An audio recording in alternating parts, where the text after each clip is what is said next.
Hai mom atau bunda di rumah, welcome back with me Ma Evelyn. Okay, for today I'm gonna talk about how to teach our children reading at home, atau bagaimana mengajar anak kita membaca permulaan di rumah.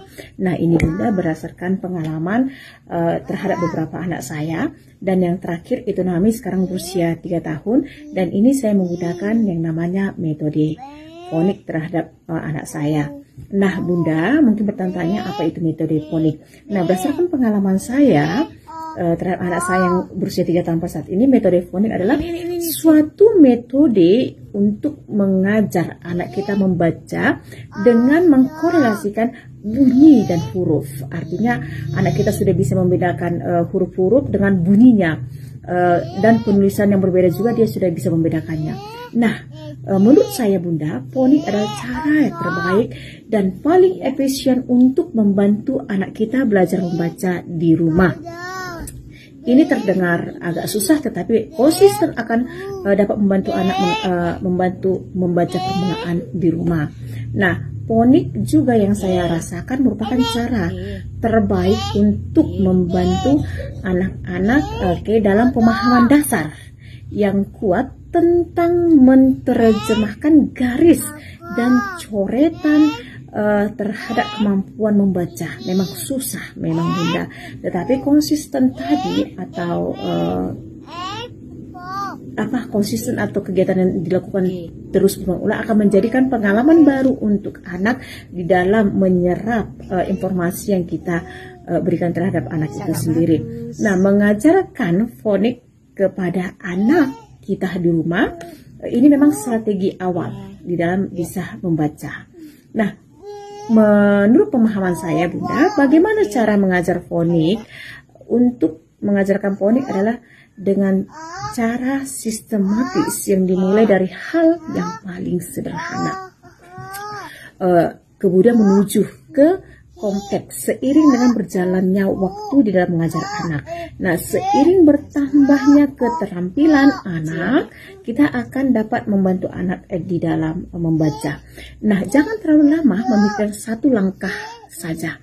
Menguasai satu tingkat fonik harus segera membawa atau menuju tingkat berikutnya. Artinya tahap demi tahap harus kita lalui bunda. Anak tidak bisa untuk menyerap harus mampu dan bisa tidak, tetapi harus melalui tahapan-tahapan membaca fonik itu sendiri. Nah, satu hal lagi yang bunda perlu ingat adalah jangan biarkan anak kita merasa bosan dengan kegiatan kita. Untuk itu, mulailah dengan konsonan. Anak itu tidak harus menghafal semua huruf alfabet. Nah, mulai dengan huruf konsonan bunda, atau yang saya rasakan terhadap saya adalah dimulai dengan huruf vokal. Apa itu vokal? A, I, U, E, O. Itu saja di stimulus. Setelah anak bisa menguasai 5 huruf vokal, kemudian kita tambah dengan 1 huruf konsonan. Jadi anak mampu bisa menggabungkan 2 bunyi.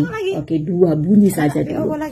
Contohnya bunda, huruf hidup A, I, U, E, O kita gabung menjadi A, I, U, E, O itu bunda kita gabung menjadi 2 bunyi. Contohnya B, A, Ba, B, I, B, B, U, Bu.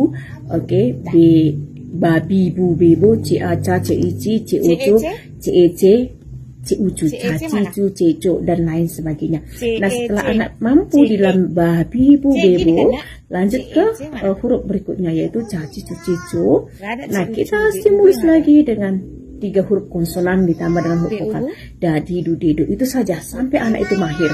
Nah, setelah anak itu mampu dan mahir di dalam tahap pengenalan tadi yang pertama, huruf vokal atau huruf hidup A, I, U, E, O, kemudian kita bantu anak itu menguasai beberapa huruf mati atau beberapa huruf konsonan. Contohnya tadi Ba, Bi, Bu, Be, Bo, atau B, A, Ba, B, I, Bi, B, O, Bo, B, E, B, B, U, Bu, atau Ba, Bi, Bu, Be, Bo. Setelah itu kita lanjut dengan huruf berikutnya C, B, dan lain sebagainya.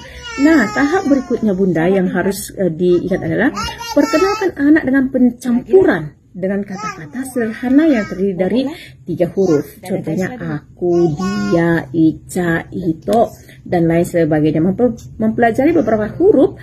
Setelah itu ada penguasanya. Mintalah anak berlatih membunyikan kata-kata sederhana yang terdiri dari 3 huruf tersebut, berupa kata-kata yang menggunakan bunyi konsonan keras atau vokal pendek sederhana yang sudah diketahui anak kita di rumah. Contohnya tadi Ica, Iba, Ibu, dan lain sebagainya. Nah, Bunda, fonik adalah upaya pertama anak kita di rumah dalam membaca sendiri nantinya, dan cara kita sebagai bunda mengajar fonik dapat membuat proses pembelajaran anak kita di rumah menjadi menyenangkan dan menarik. Kenapa saya katakan demikian? Kita dapat majunya teknologi sekarang, Bunda, kita dapat memperdayakan apa yang ada sekarang ini. Kita dapat menggunakan media internet melalui lagu-lagu. Kita dapat membeli flashcard di mana saja tersedia, baik di Shopee Mall, di Lazada dan lain sebagainya. Karena yang saya pahami, Bunda, terhadap saya yang pertama, saya tidak menggunakan metode fonik.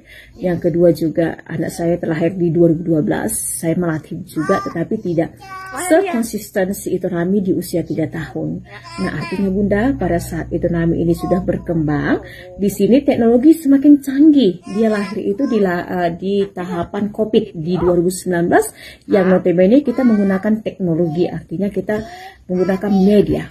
Nah, di situ gencar-gencarnya kita dapat menggunakan media Shopee, Lazada, di sana dikembangkan.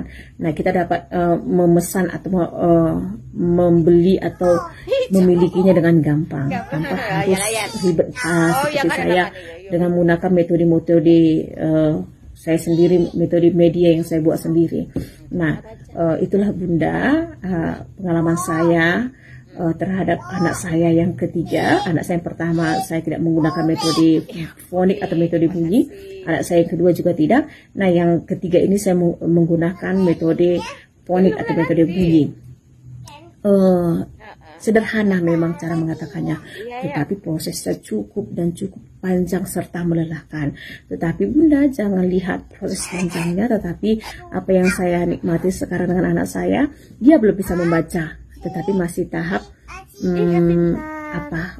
tahap mengeja lah. Artinya dia belum bisa membaca kompleks atau membaca buku, tidak. Dia masih butuh proses panjang di usia 3 tahun. Nah, Bunda, semoga apa yang saya sampaikan kepada bunda-bunda di rumah bermanfaat untuk Bunda dan untuk saya sendiri. Kita berbagi informasi, Bunda, mudah-mudahan apa yang saya sampaikan juga bisa bermanfaat, karena kita adalah guru terbaik terhadap anak-anak kita sendiri. Guru yang terbaik, artinya kita adalah guru atau mentor terbaik. Kita bisa membayar guru semahal apapun, tetapi tidak bisa menggantikan posisi ibu di hadapan anak-anak kita. Nah, jadilah ibu dan guru yang terbaik untuk anak-anak kita. Kita tidak tahu what will happen next. Kita tidak tahu apa yang terjadi ke depan. Yang kita tahu sekarang adalah memberikan stimulus kepada anak kita serta kebahagiaan di masa kecilnya. Karena waktu tidak akan pernah terulang. Nah, itu yang saya rasakan, Bunda, terhadap anak-anak saya. Waktu tidak akan pernah terulang karena proses membaca didapatkan anak dari latihan. Tidak akan pernah didapatkan anak itu secara istimewa atau terlahir istimewa atau gifted children. Artinya tidak didapatkan bawaan lahir atau terlahir cerdas atau istimewa. Itu sekian dan sekian miliar orang, itu hanya 2% dari sekian miliar manusia. Nah, kita tidak mempunyai anak yang istimewa, tetapi proses yang kita lakukan untuk mendapatkan kemampuan itu yang saya tekankan. Semoga bermanfaat bunda-bunda di rumah. Saya Evelyn say thank you for attention, and I hope that this is really useful for all of mom. Not only you, but also me. Thank you very much for your watching. Thank you.